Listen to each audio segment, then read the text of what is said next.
هلو هلو، ازيكم عاملين ايه؟ النهارده هنعمل مع بعض وصفه طبعا. كلنا ما فيش حد بيختلف ان هو ما بيحبهاش. هنعمل مع بعض المكرونه بالبشاميل. مهما تعملي وصفات وتعملي بشاميل كريمي بالجبنه بنميل دايما للطعم القديم بتاع المكرونه البشاميل.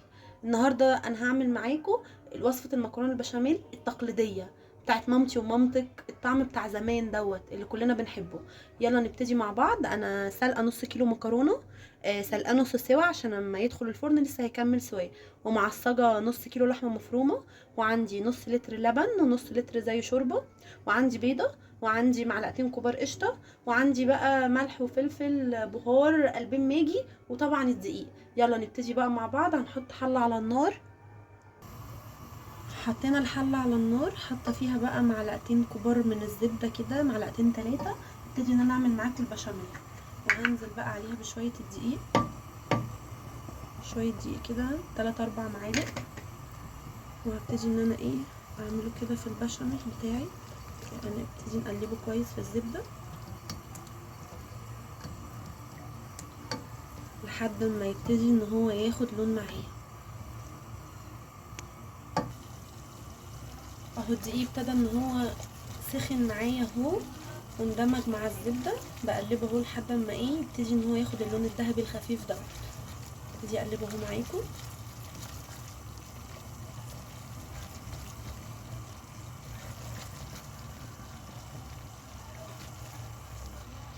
اهو ابتدى ان هو يتحمر معايا وياخد اللون. هنزل بقى على طول باللبن. ايدي في البشاميل عشان ما يكلكعش، يعني ايدي ما تسيبش المضرب. بشتغل بايد وبنزل بالايد التانية. هنزل الشوربه معايا.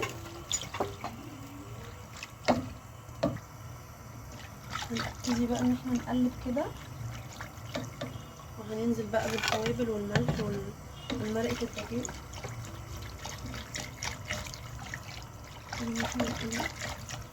لحد ما يبتدي يغلي ويتقل معايا.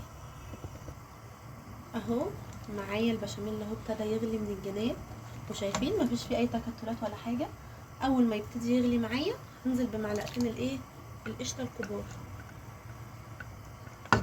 نقلبهم عشان يسيحوا من السخونيه بتاعته.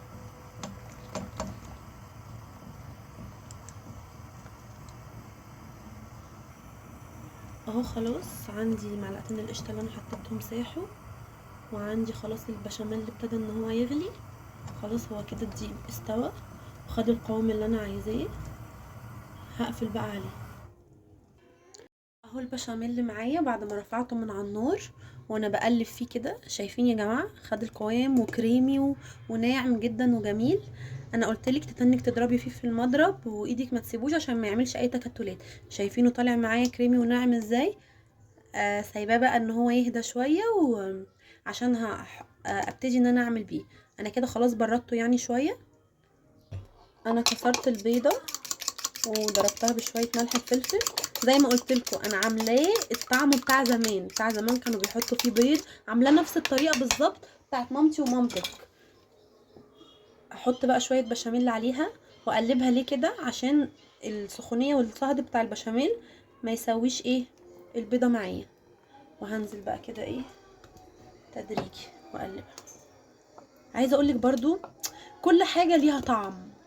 يعني البشاميل اللي فيه بيض طعم، البشاميل اللي من غير بيض طعم، البشاميل اللي فيه جبنه كريمي طعم، البشاميل ده طعم. يعني برضو انا هعمل معاكم، انا عملت معاكم الطريقه بتاعت مامتي ومامتك، وهعمل معاكم الطريقه اللي هي الحديثه شويه برضو. بس انا صايمه بقى، وكان ريقي جاري كده على حته بشاميل، مكرونه بالبشاميل زي بتاعت مامتي كده. فقلت لا انا هعمل معاكم الوصفه دي النهارده. خلاص هجيب بقى الصينيه بتاعتي. جبت الصينيه اللي انا هعمل فيها البشاميل. هبتدي احط كده كبشتين من تحت عشان متتعملش معايا. بس وهركنها كده على جنب. وادي المكرونه بتاعتي انا هدلق عليها البشاميل، بس هسيب شويه بشاميل عشان احطهم على الوش من فوق. ممكن نحط شويه كمان كده. اهو انا قلبت بقى البشاميل بتاعي على المكرونه، وهبتدي بقى ان انا اقسمهم نصين. اخد نص الكميه من تحت، اخد نص الكميه افردها كده، افردها من تحت واحط اللحمه المفرومه عليها.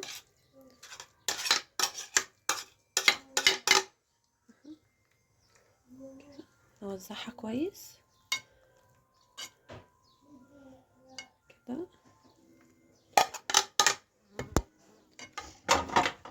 ونبتدي ننزل بقية كمية المكرونة ايه من فوق. حلو جدا.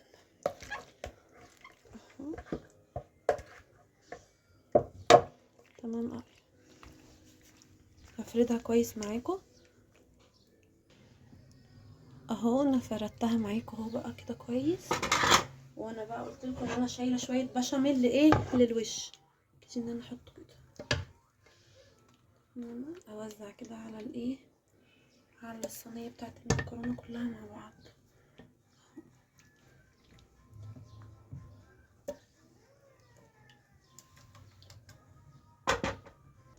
اهي انا بقى حطيت البشاميل من على الوش وسويتها كده، وحطيت لها رشه جبنه بسيطه بس تديها لون كده.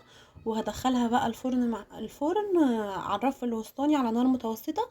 اول ما تبتدي تغلي من تحت كده واحس انها بتسخن، اولع عليها الشوايه من فوق تاخد اللون اللي انا عايزاه يعني، وهرجع اوريها لكم تاني.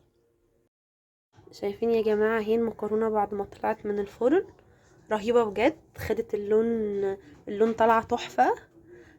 جربوها بجد هتعجبكم قوي قوي قوي. هقطعها برضو معاكم كده واوريكم شكلها من جوه بقت عامله الايه ازاي. اهو ناخد كده حته من النص عشان اوريها لكم. شايفين يا جماعه شكلها عامل ازاي؟ رهيبه تحفه بجد. جربوها تعجبكم قوي. وما تنسوش تعملوا سبسكرايب واشتراك في القناه.